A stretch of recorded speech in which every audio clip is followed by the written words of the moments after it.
Genius টুকি টাকিতে আমি জিনিয়া তোমাদের সকলকে বেঙ্গল ফিউশন চ্যানেলে স্বাগত জানাই। আজকে আমি তোমাদেরকে বলবো যে স্টেনলেস স্টিলের বাসন আমরা কিনি, সেই বাসনের ওপরে একটা স্টিকার লাগানো থাকে। দেখবে স্টিকারটা আমরা তুলে দিলেও তার দাগটা কিন্তু ওঠে না, আঠার দাগটা ওঠে না। কোন পদ্ধতি করব যাতে খুব সহজে এই আঠার দাগটা উঠে যায়?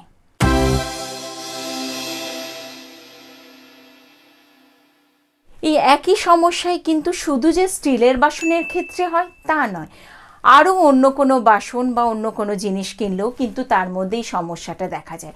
আঠা দিয়ে স্টিকারটা লাগানো থাকে, তুমি তো স্টিকারটা তুলে নিলে কিন্তু আঠার দাগটা খুব বাজেভাবে থেকে যায়।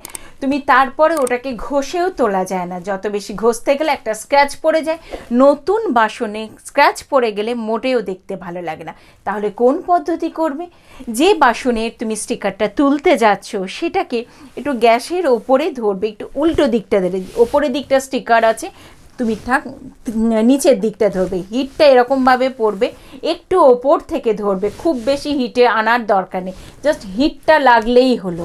ধরবে, তারপরে যে ওটাকে তুলে নেবে, দেখবে খুব সহজেই উঠে যাচ্ছে এবং আঠা সমেতই উঠে যাচ্ছে।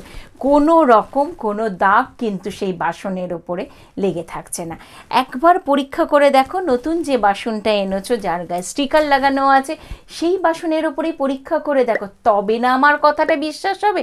অবশ্যই এই ভিডিওটাকে শেয়ার করো, কারণ অনেকেরই জানা দরকার এই পদ্ধতি, আর এই কার্যকারী পদ্ধতিটা অনেকে কিন্তু জানেই না।